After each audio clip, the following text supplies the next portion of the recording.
is no substitute to the hard work. Remembering this quote, beginning our class, a very big hello to the students and welcoming to my channel Vidya Temple. इस channel में हम आपको English की तैयारी कराएंगे, वो भी सभी कॉम्पिटिटिव एग्जाम्स के लिए, बैंकिंग, एसएससी एंड कैट। इस वीडियो में मैं आपको इंग्लिश की तैयारी करा रही हूँ एसएससी सीजीएल 2020 की। इसमें आज का टॉपिक रहेगा vocabulary. Vocabulary that is a very wide topic to be cover up for exams. Synonyms जिसमें सबसे मेन पार्ट रहता है और इसमें बहुत सारे मीनिंग्स भी आते रहते हैं। Meanings, a word which has many of them. एक वर्ड के बहुत सारे मीनिंग्स रहेंगे। So let's begin with the class and move on to the board. मैंने कुछ ट्रिक्स अपनी प्रीवियस वीडियोस में भी बताई थी। जो बच्चे उनको मिस कर चुके हैं या उन्होंने वॉच आउट नहीं किया है, डिस्क्रिप्शन बॉक्स में जाके उसमें लिंक को प्रेस करें और प्रीवियस वीडियोस को व्यू करें so that they could easily learn the vocabulary. मेरे फर्स्ट फंडाज में ब्रेकिंग ऑफ अ वर्ड होता है, अंडरस्टैंडिंग ऑफ अ वर्ड होता है and then ticking out the right word होता है।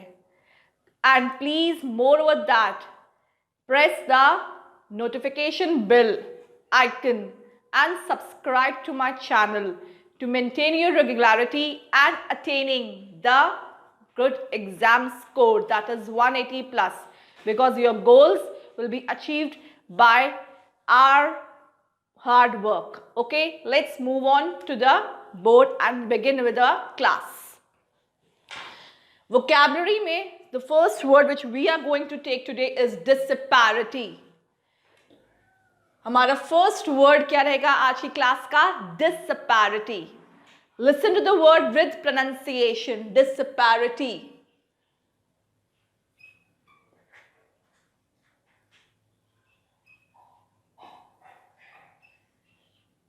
डिसपैरिटी। ऑप्शंस की ओर मूव करते हैं। इनके 4 ऑप्शंस हमको दिए जा रहे हैं। डिसपैरिटी का मतलब होता है कि जब कोई चीज हमारे साथ पार्शियलिटी के बिहेवियर में हो, जो हमारी लाइकिंग के ना हो, जो हमको एक इक्वालिटी ना दे, डिसपैरिटी हो जाता है। पेयरिंग होता है, जैसे अगर आप इस वर्ड को ब्रेक करें तो पेयरिंग होता है कि आप सिमिलर हो रहे हैं, but it is discontinuation. This is the prefix word that is being added to this particular word. Prefix इस वर्ड को ऐड ऑन कर रहा है। Dis, DIS is the prefix to that is added to the word. Main word parity में add up हो रहा है। तो this means that it is not to be liked by anything, या हमारे पार्शियलिटी बिहेवियर को एक्सप्रेस कर रहा है, या हमारी लाइकिंग्स पर नहीं जा रहा है। It is not on our own basis, we are not favouring it, हम उसको फेवर नहीं कर रहे हैं। ऑप्शंस क्यों मूव करते हैं? Injustice, injustice. सेकेंड ऑप्शन हमारा आता है अनलाइकनेस,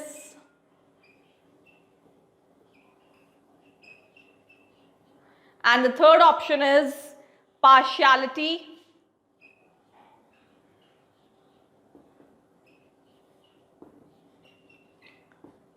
and the fourth option is distortion.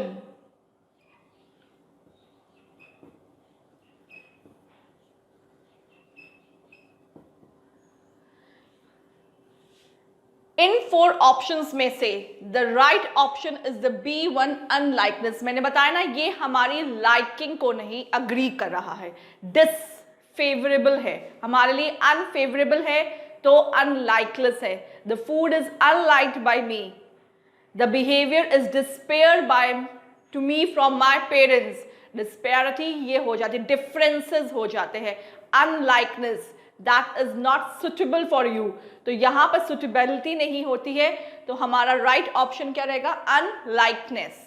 Let's move on to the second example और देखते हैं सेकेंड एग्जाम्पल में कौन सा नया वर्ड आज हम लर्न करेंगे एंड अपनी वोकैबुलरी को स्ट्रॉन्ग करेंगे। The new word is tyranny, TYRANNY, tyranny. Options क्यों मूव करते हैं? A, B, C and D, tyranny. What does this word tyranny mean? हमारा tyranny का मतलब क्या होता है? Tyranny का हमारा मतलब होता है that a person who is very much wicked type, मतलब कि चालाक है, cruel behavior है उसका. He is not a person that is intelligent or very shyful. He is a very cruel person. चालाकी है इसके अंदर, उसके अंदर wickedness है, उसके अंदर मतलब कि एक्सेस अमाउंट ऑफ इंटेलिजेंस, जिसको कहते हैं ना कि चालाकी, बेईमानी वाली, क्रूएलिटी करना, किसी साथ मिसबिहेव करके अपने काम को, अपने प्रॉफिटेबिलिटी को अचीव कर लेना, क्रूएलिटी उन्हीं चीज को बोली जाती है. So the first option is मिसरूल. मिसरूल, rule होता है जब हम किसी के ऊपर अपना शासन चलाते हैं, मतलब कि अपने दबाव या अपने एलिगेशंस या अपने रूल्स को फॉलो कराते हैं. और मिस रूल मतलब होता है कि इसको हम ना फॉलो करें. Mis is the word that is used for not. You can say it is a substitute to the word not. Mis, गलत, नहीं मानना, नहीं होना, मिस रूल हो जाता है. The second option to this word is power. Power आप सभी जानते हैं, वो है ताकत, शक्ति या affordability. Third is madness. The third word is madness. And the fourth option to this word is cruelty. मैंने आपको बताया ना, चालाकी, वो भी बेईमानी वाली जिसको बोलते हैं. क्रूअल है वो पर्सन, या वो पर्सन विकेड है, एक तरह से शोषण करता है किसी का, क्रूअलिटी है अंदर उसके अंदर. सो इस वर्ड टायरनी का एक सब्स्टिट्यूट न्यू वर्ड मीनिंग क्या होता है? क्रूएलिटी. सो वोकैबुलरी में आज के जो हमारे कवरेज हो रही है वो सिनोनिम्स को भी हम कवर अप कर रहे हैं एक तरीके से, आप समझ लीजिए. Vocabulary is not just a one subject और one topic, it covers many of the topics, synonyms, antonyms, one word substitution, because it increases your strength of the word. और ये तब आपकी प्रॉपरली लर्न जब तक नहीं करेंगे तब तक आप इस एग्जाम्स को क्रैक आउट नहीं कर सकते. I can explain you but I can't learn for you. याद मुझे नहीं करना आपके लिए, याद आपको करना है, मैं आपको एक्सप्लेन कर सकती हूँ. Let's move on to the third example and I give you 2 seconds to just copy down in your notebooks. Okay, 2 seconds are the maximum time for you all. Let's move on to the new example, that is your third example of vocabulary. The word is secure. The word is secure.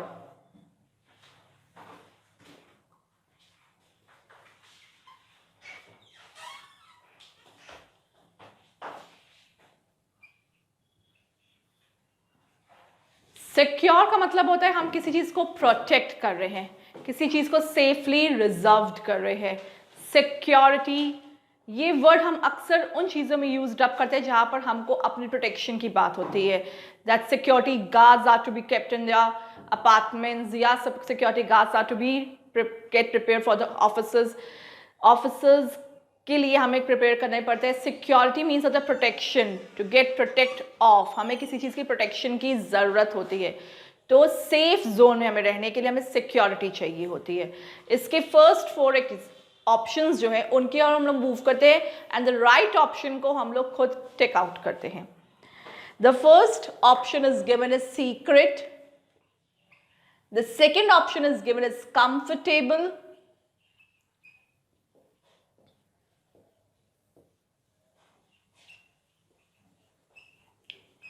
The third option is safe. And the fourth option to this word is independent.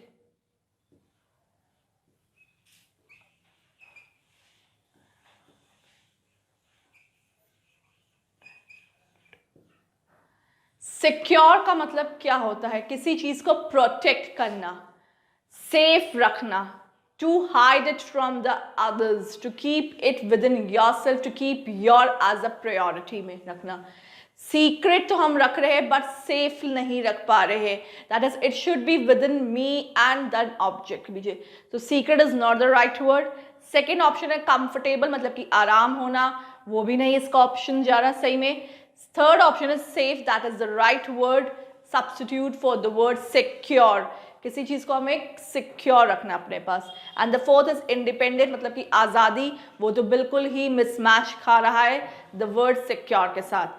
So next word की ओर move करते हैं, that is your fourth word and the fourth word is supervene. Supervene, VENE, supervene. Supervene मतलब क्या होता है? Super when मतलब होता है कि when you are indulging in the matters of others without their permission, जब आप किसी के मैटर्स में इंडल्ज होते हैं, when you give suggestions when they are not required, आप किसी के मामले में इंटरफेयर कर रहे हैं अपने आप, बिना उसके कहे हुए, बिना उसके परमिशन के आप उसके मैटर्स में इन्वॉल्व हो रहे हैं, अपने आप को इंडल्ज कर रहे हैं. So this means it has a meaning of indulgence also, it means involvement also, it can also be interference also. So these are the three more words that can be used in the place of supervein. Supervein की जगह पे ये 3 words भी हमारे used up हो सकते हैं. So the word is the right meaning. Let's move on to the 4 options and tick out the right one. Okay, the A, B, C and D. Interference से रिलेटेड इंडल्जेंस वर्ड भी हो सकता है, insure. The second option to the word is displace.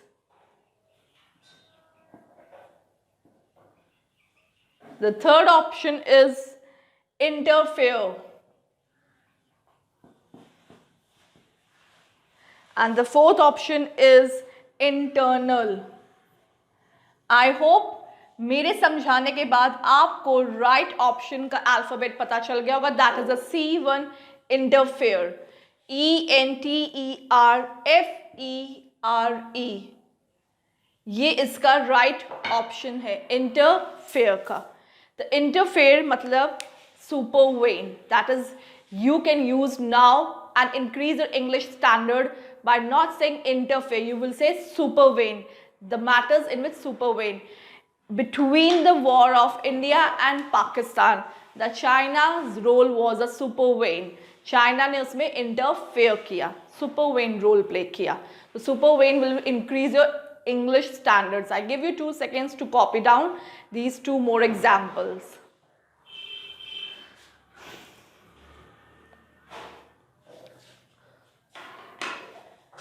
Next example की ओर move on करते हैं.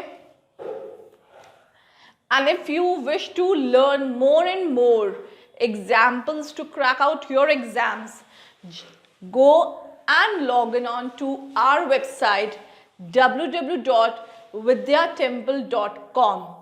Okay, आप vidyatemple.com पर जाइए. वहाँ पर आपके लिए फ्री PDFs एंड क्विजेस रहेंगे जो आपको अपने एग्जाम्स के लिए क्रैक आउट करने में एक हेल्प आउट करेंगे. Okay, let's move on to the new example. That is your 5th example. 5th example में हमारा वर्ड है pivotal. It's pivotal. It's not votal, it's pivotal. Pivotal का मतलब क्या होता है?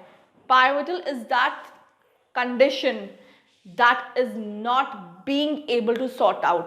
जो हम लोग को sort out करने में थोड़ी problematic रहती है, जिसमें हमें थोड़ी difficulty होती है, मुश्किल आती है. वो condition that means you are on that path, whether you can go on yes condition or whether you can go on no condition, whether you can be right, whether you can be wrong. So these are the 2 paths on which you are traveling, but you do not know where to go. This means you are having a not right way. तो ये conditions को हम लोग बोलते हैं crucial, like crucial condition होती है. A very problematic condition भी बोल सकते हैं हम लोग, crucial भी बोल सकते हैं इसको. And we can also say that we are not having any sort of a guidance also. हमें जब कोई guidance नहीं मिल रही where to lead off in our life. तो options इसके रहेंगे हमारे first A, B, C and D के. The first option is movable. The second option is crucial. That is the meaning to this particular word, crucial.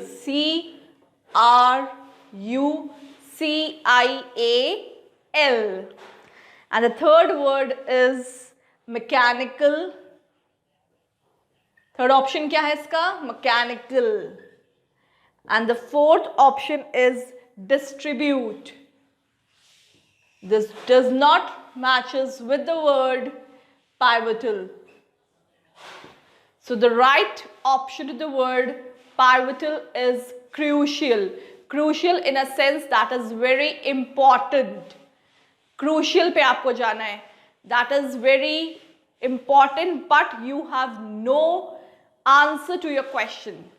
आपको पता है condition बहुत important है. इट कैन बी इफ और but वाली condition को हम लोग क्रूशियल कंडीशन बोलते हैं कि it can be possible that patient will be curable, it can be possible that patient is not curable.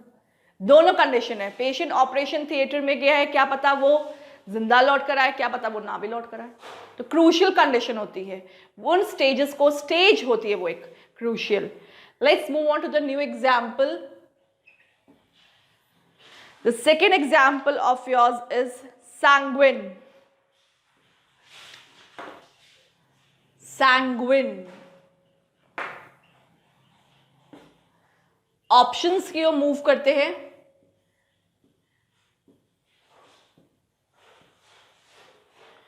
The first option is clever. Second option इसका है proud. The third option to this is hopeful.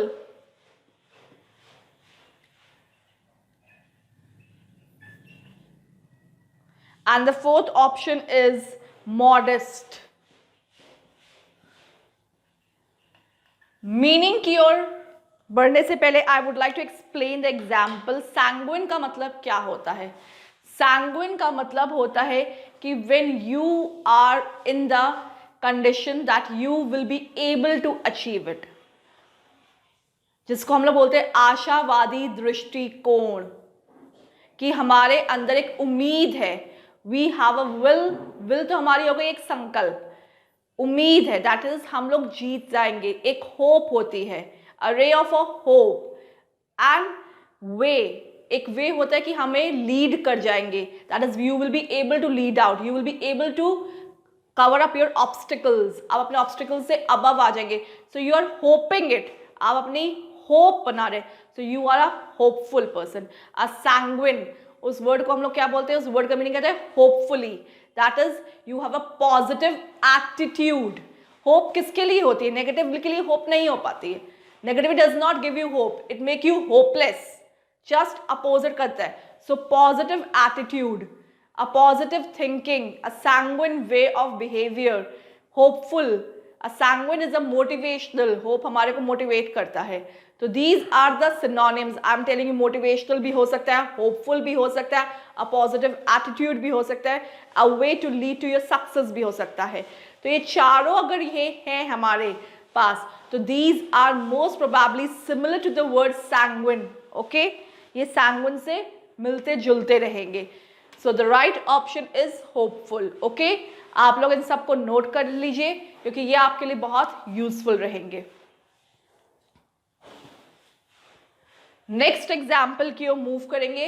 That is your 7th example.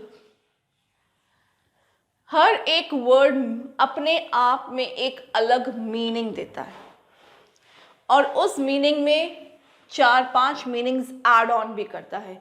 Because it's not the word which I am telling you will have the meaning which I am writing on the board. कुछ और भी meanings हो सकते हैं. सो make it point the clear word को, और जितना आप रिविजन करेंगे उतना ही आपको डाउट्स क्लियर अप अपने होते जाएंगे. The 7th word is upbraid. Upbraid. What does this word abrade means? Raid. Raid से हम कनेक्टिविटी पे लगेंगे ready. Abrade. Braid. Ready होना. किसी चीज़ को हम लोग जब पहनते हैं तो हम लोग कहते हैं we are ready. We are किसी काम को स्टार्टअप करने से लगते हैं तो we are ready to do. We are going to start up this work. But यहाँ पर abrade का मीनिंग जस्ट अपोजिट आ जाता है. That is to wear off, that is we are going to quit off that particular work, हम उस चीज से हट रहे हैं, we are quitting it off, we are not going to continue that particular work. तो इसके ऑप्शंस की ओर हम लोग अब मूव करने वाले हैं and going to do with the right option.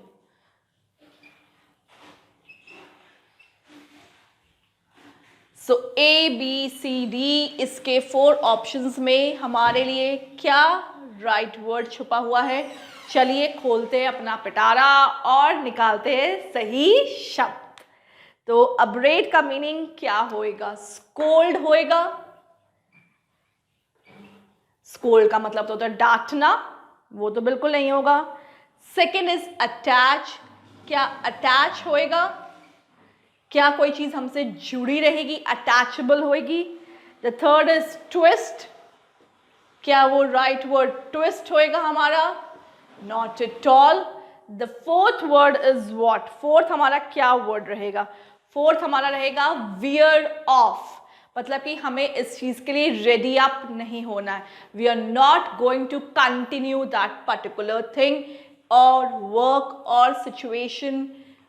आप किसी के साथ इसको रिलेट कर सकते हैं। वियर ऑफ मतलब कि इसको आपने उतार देना है, that is you have to remove this idea from your mind, to just wear off that idea that you will become an engineer. कहते हैं ना कुछ पर्सन्स को वियर ऑफ कर दो, इसको हटा दो अपने दिमाग से। वियर ऑफ का मतलब ये नहीं कि only related to the clothes, it is related to their ideas, can be, it can be your opportunity level, can be, it can be your strategy level, can be। किसी भी चीज से आपको वेयर ऑफ करने का right word अपब्रेड है। क्या है अपब्रेड का मीनिंग? क्या है? Where of. नेक्स्ट वर्ड की हम लोग मूव करते हैं and the next word is anathema. एनाथीमा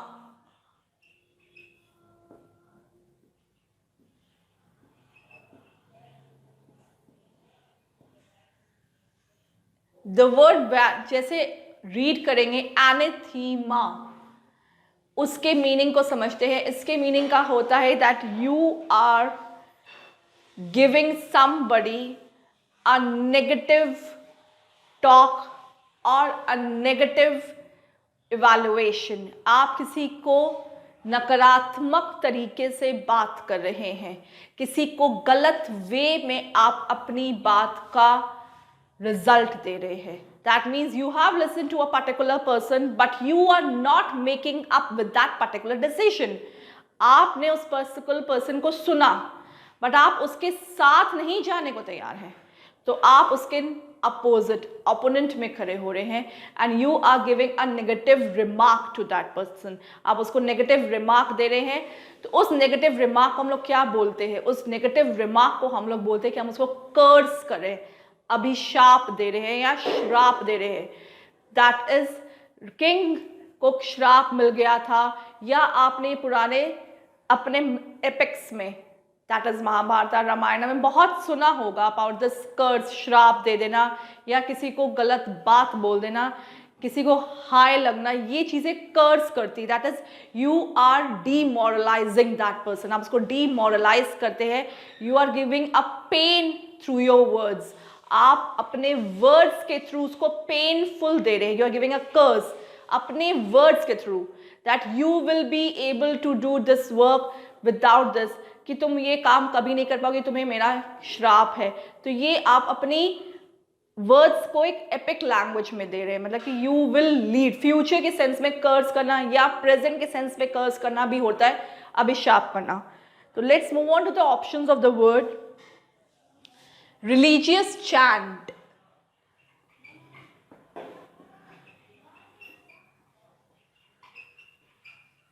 second option आता है, सेकेंड ऑप्शन हमारा है clumsy. The third option is curse and the fourth option is musical subject. I hope I had made myself very clear for the meaning to the particular word, that is anathema का right word रहेगा curse। So just go and take it off। Curse is a negative remark या intuition जिसको कहते हैं, एक feeling होती है that you give it to a particular person when you find that he or she is not favorable to me, वो मेरे साथ नहीं है या वो मेरा काम नहीं करी या उसका level of talk इतना ज़्यादा negativity आपको provide करे that you are going to give that particular person a curse, आप उसको श्राप दे रहे हैं. Okay, is that clear? With all these examples till the 8th I have done with you, and we will be revising it out when we will be continuing with our sessions of English, that is vocabulary. Let's move on to the new example, but before that just note it down. आप इसको note down करिए, अपने पास secure रखिए. आज हमने नया word सीखा था, secure रखिए. That will be very helpful to you in your SSC exams.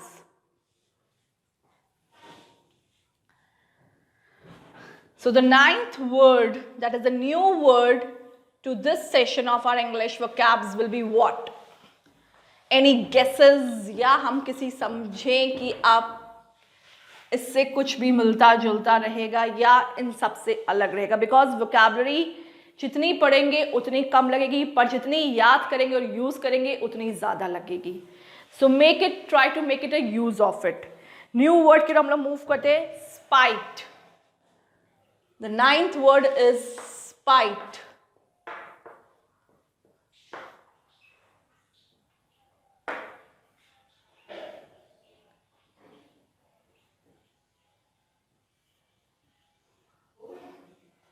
Ninth word हमारा क्या है?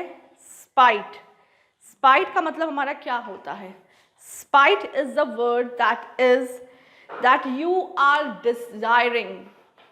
आपकी इच्छा है, to desire to harm someone. You want a person to be in distress. You wish. Desire means क्या होता है कि आप उसके लिए इच्छा रख रहे, विश रख रहे कि वो पर्टिकुलर पर्सन को क्या हो जाए? हार्म हो जाए. हार्म इन अ सेंस कि उसकी कोई चीज जो है या कोई सिचुएशन जो है रिवर्सिबल कंडीशन, मतलब कि दुर्घटना हो जाए, उसको किसी तरीके से प्रताड़ित हो जाना किसको कहते हैं, कि वो कोई पीड़ा में आ जाए, कोई दर्द में आ जाए, उसको कोई डिमोबिलाइज कर दिया जाए. तो इस पर्टिकुलर वर्ड का मीनिंग होता है spite. In spite of being हम लोग यूज करते हैं इसको प्रीफिक्स के साथ अक्सर जोड़ते हुए. आपको मिलेगा इन स्पाइट मिलता है वर्ड. अगर आप इसको prefix that is in spite के साथ जोड़ते हैं तो आपको इन स्पाइट मिलता है. Spite means to give a harm. You are wishing to give a harm to a particular person. That is your grudge. इसका एक और मीनिंग हो जाएगा ग्रज. इसका एक और मीनिंग क्या हो जाएगा? ग्रज. सिनोनिम्स जिसको हम लोग बोल सकते हैं, मतलब कि ग्रज भी इसको हम लोग यूज कर सकते हैं. इसके ऑप्शंस की ओर मूव करते हैं. ग्रज हो जाना, मेलाइस हो जाना, to get a harm to that particular person. You are wishing to do a harm to a particular person. The a example, एक ऑप्शन की ओर हम लोग मूव करते हैं, कंसर्न. कंसर्न तो बिल्कुल जैसे इसका अपोजिट लग रहा है, क्योंकि कंसर्न का मतलब होता है कि हम किसी का ख्याल रख रहे हैं. You are concerning about that person. Concern is not the right word. Malice is a word which has the meaning similar to that of spite. That is, you are wishing to harm to someone. Third इसका option रहेगा admiration. Admire करना मतलब कि किसी के ऊपर liking करना, या you are getting to trying to impress someone. Fourth is indifference. The fourth option is indifference. What does this indifference means? Differences between a mutual persons. Difference जो कि दो persons के बीच में आ जाते हैं, या जो भेदभाव वाली बात कहते हैं जिसको, या अलगाव वाली बात कहते हैं कि अलग हो जाना, indifferences हो जाना. तो ये इसके meanings है. And the right option to the word is malice. Okay? Let's move on to the new example. That is your 10th one. जितने भी कराए जा रहे हैं साथ साथ याद करिए, डेली बेसिस पे उसको रिवाइज करिए. Keep it handy and move it to your finger tips. Finger tips पे तब आएंगे जब आपकी टंग्स पर आएंगे. And log on to our channel as well as to our website www.vidyatemple.com for cracking your exams and learning out with the free PDFs and quizzes which are available on our website. So the new word and the last word for the session is Vim. It's not a Vim bar. Spelling पे ध्यान देंगे. Vim bar नहीं है. It's WHIM.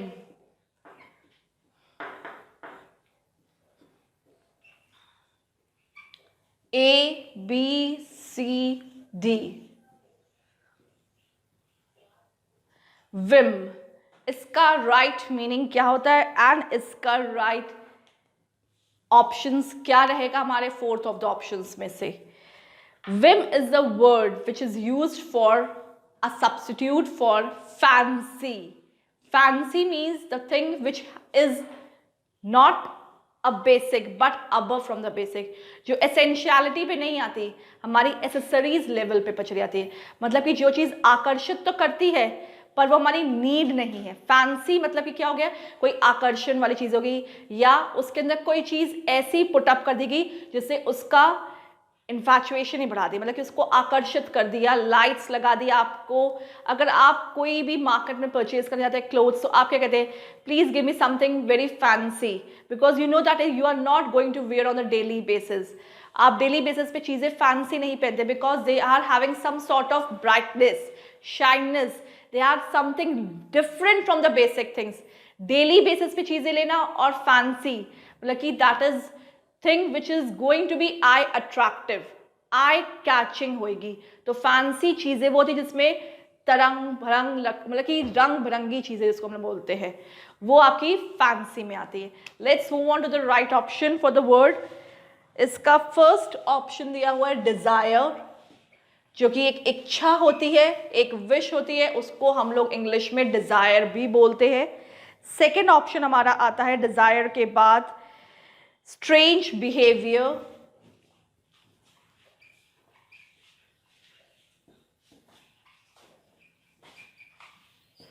Third option हमारा है Vim का fancy. I told you that is above from the basic, जो चीज़ हमारी बेसिक से ऊपर है, जो हमारी नीड से ऊपर है. And the fourth option of the word is attack.